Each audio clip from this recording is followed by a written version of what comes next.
1. Daisy. "This is so outside my wheelhouse," Narayun said. My best friend was nearly naked in her tiny bra and panties. Disgusted, she threw a heap of clothes on my living room floor. "Why, oh why, do you think going to a gay bar is a good idea? Can you please stop using wheelhouse?" I held up my hand talk show style. It's one of those damn words that's way overused. Then, as if talking to an impatient 3-year-old, I explained it to her again, slowly. I'm not making as much money on the straight stuff anymore. The old pros in the online forums, fora, whatever, they keep telling me I need to try a few male sites. I'm not a gay man. I just want to spend one night trying to put a finger on their tastes. The upside is that no one will hit on you, I promise. Nari hated going to bars. A Korean woman in a straight LA bar was the heat seeking a million penis-shaped missiles. "Fine," Nari said, stalking back to my room. She was in. Thank God. I would not have the courage to do that on my own. "So what do I wear to a gay bar?" she yelled. I didn't answer. She'd work it out fine. Nari did not need my help with fashion. 20 minutes later, Nari emerged from my bedroom, this time fully dressed in a body-skimming gray silk mini dress with a stand-up collar and some kind of embroidered flower down the front. That kind of screams Asian," I said. This was a woman who did not like to be boxed into a stereotype. "I like the dress. My mom got it made for me in Singapore a few years ago. I never get to wear it. If no one is going to hit on us, I can be as Asian as I want. Capiche?" "That's Italian." I fished in my always full, never full tote and pulled out the crumpled list I'd printed earlier. I looked at my watch. "So do you want to go to Big Fat Dick Friday or Fresh Meat Friday?" Nari snatched the list from my hand. "Daisy Fletcher! Would you talk to your mother with that mouth?" I shook my head, but the truth was that my mother would probably relish that kind of talk. She thought I was a prude. "Big dicks or fresh meat?" She put a red press-on nail to her matching ruby lips. "Are they both in Boys Town?" I shook my head. "Nope. One is right here. MJ's is on Hyperion." "That settles it. A mile drive is doable. Plus there won't be any cruising on Rowena. Sunset is a bitch on weekends." "We're already here?" Nari asked, 17 minutes later. It had taken us longer to get down the elevator, into the car, and out of the garage of my condo complex than to drive to the club. I was lucky and found a spot on a residential street around the corner, squeezing my 20-year-old Mercedes between two hulking SUVs.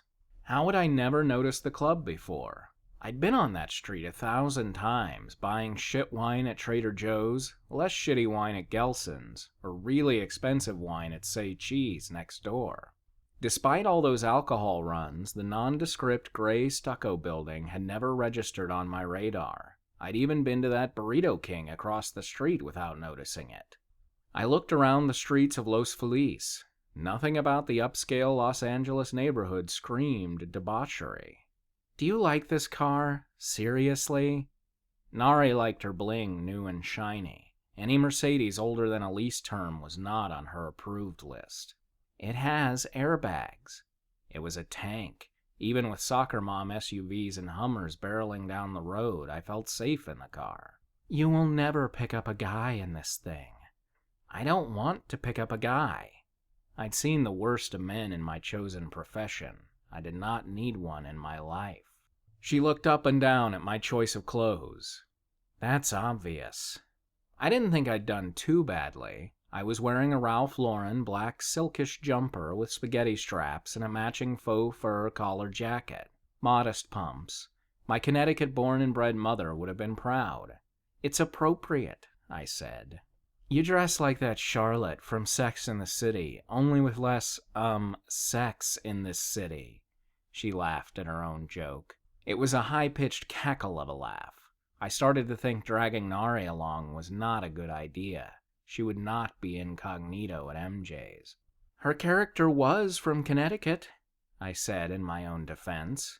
After living in Madison for my first 18 years and New Haven for 4 more, there was nothing I knew better than appropriate dress. Political fundraiser, baby shower, high school reunion, I knew exactly what to wear.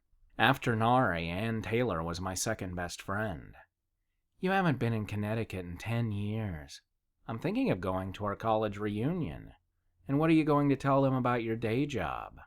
I'm a web designer. She cackled, then snorted. Yeah, whatever. Let me talk to the bouncer. I'll get us in. MJ's was, well, wow. In the last 10 years, I'd seen almost every sort of sexual display there was. But even this, men in full sexual display, was a lot to take in. I hoped I'd remembered my small leather notebook. I could probably make a lot of money in gay porn. Dozens of men loitered outside. Whether they were waiting to go in or waiting to go home with someone was anyone's guess. Nari walked past the line of men and up to one with a clipboard and headset. A few hand gestures from her, and the bouncer sprung the latch and lifted the velvet rope. That was why I'd brought her. She could get into any place in L.A. Me, probably not. Without surgically enhanced tits or a skirt that stopped just below my ass, my appropriately dressed self wasn't getting in anywhere that opened after dark. Nari was always my ticket in. Inside the club was a whole other story. The music was loud and the bass thumping.